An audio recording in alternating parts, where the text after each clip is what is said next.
بسم اللہ الرحمن الرحیم۔ السلام علیکم ناظرین، دنیا نیوز پر آپ دیکھ رہے ہیں پروگرام نقطہ نظر۔ میں ہوں آپ کا میزبان محمد اجمل جامی، میرے ساتھ تشریف رکھتے ہیں مجیب الرحمان شامی صاحب۔ سب سے پہلے آپ دیکھیں گے آج کے موضوعات۔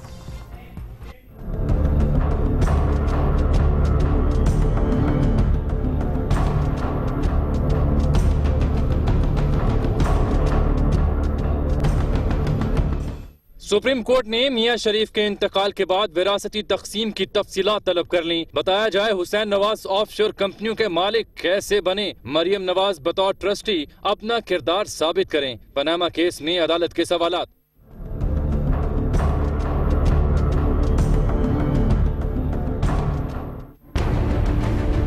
سیاست تو ان کی فارغ ہے، وہ اپنی پارٹی کو ایک ڈرامہ کمپنی میں تبدیل کرتے ہیں۔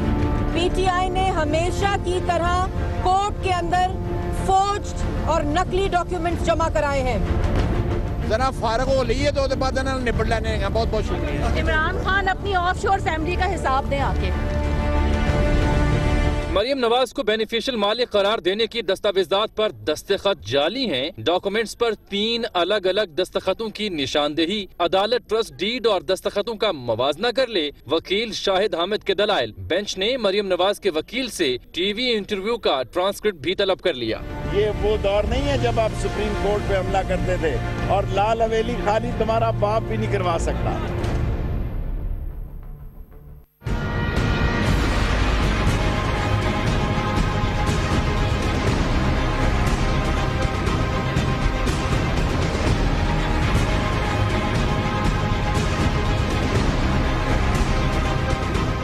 ٹرمپ کے امریکہ میں آزادی صحافت خطرے میں۔ 6 صحافیوں کے خلاف ہنگاموں پر اکسانے کے الزام میں مقدمات درج۔ جرم ثابت ہونے پر 10 سال قید اور $25,000 جرمانہ ہو سکتا ہے۔ ٹرمپ سرکار 7 مسلم ممالک کے شہریوں کی امریکہ داخلے پر پابندی، میکسیکو کی سرحد کے ساتھ دیوار کی تعمیر کے صدارتی آرڈر پر دستخط کرنے کو تیار۔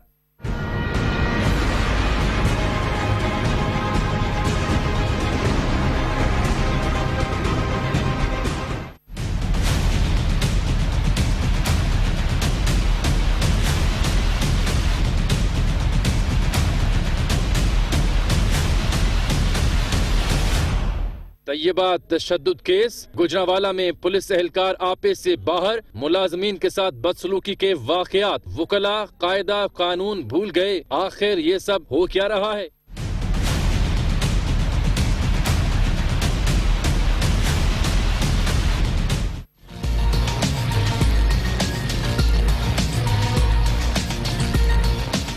پاکستان 1 تہائی بدعنوان ممالک کی فہرست سے باہر آ گیا۔ کرپشن میں کمی کے اعتبار سے جنوب مشرقی ایشیا میں پاکستان کی کارکردگی مثالی۔ ٹرانسپیرنسی انٹرنیشنل نے سالانہ رپورٹ جاری کر دی۔ مودی کا شائننگ انڈیا صرف 5 درجے بہتری لا سکا۔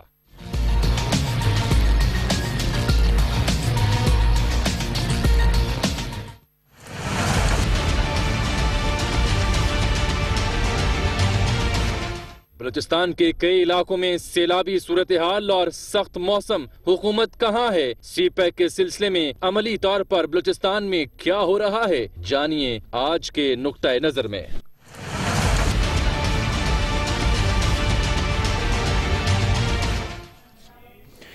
اچھا سر، ہم جو معمول کی ہمارے آج کے موضوع جن کے انتخاب کیے اس سے ہٹ کے پروگرام کا آغاز کریں گے۔ کچھ ہی دیر پہلے ایک اہم خبر سامنے آئی کہ جو پاکستان کی وزارت داخلہ ہے اس نے ایک مراسلہ لکھا ہے برطانوی حکومت کو، اور اس میں تشویش کا اظہار کیا گیا کہ آپ نے بانی ایم کیو ایم کے خلاف جو منی لانڈرنگ کے کیسز تھے وہ ختم کیے۔ اس بارے میں ہمیں تشویش ہے کیونکہ آپ کی جو تحقیقات ہیں ان کا تبادلہ آپ نے ہمارے ساتھ نہیں کیا۔ ہمارے ہاں بھی ایف آئی اے اسی موضوع پر تحقیقات کیونکہ جاری رکھے ہوئے۔ اس سے پہلے جو ڈائریکٹر ایف آئی اے ہیں اسلام آباد کے مظہر کاکا خیل، ان سے کل تفصیلی بریفنگ لی گئی ہے وزارت داخلہ کے اعلیٰ حکام کی جانب سے، اور اس بریفنگ کے بعد پھر یہ مراسلہ لکھا گیا۔ دوسرا معاملہ رحمان بھولا والا جو بلدیہ فیکٹری کو آگ لگانے کا خبر، جی اس میں انہوں نے اعتراف کیا کہ ہاں آگ تو لگائی تھی، اور اہم جو انکشاف کیا کہ حماد صدیقی جو مرکزی ملزم ہے اور رؤف صدیقی جو متحدہ کے ایک اہم رہنما ہیں، انہوں نے فیکٹری مالک سے 4.5 کروڑ روپے لیے۔ یہ انہوں نے انکشاف کیا باقاعدہ۔ تو یہ 2 بڑی اہم ڈیولپمنٹس ہیں، اس لیے ہم نے سوچا کہ اس کو پہلے سردست اس کا ذکر کیا جائے۔ دیکھیں وزارت داخلہ نے جو چٹھی لکھی ہے لندن کو، اب دیکھیے اس کا جواب کیا آتا ہے، کیونکہ جو الزامات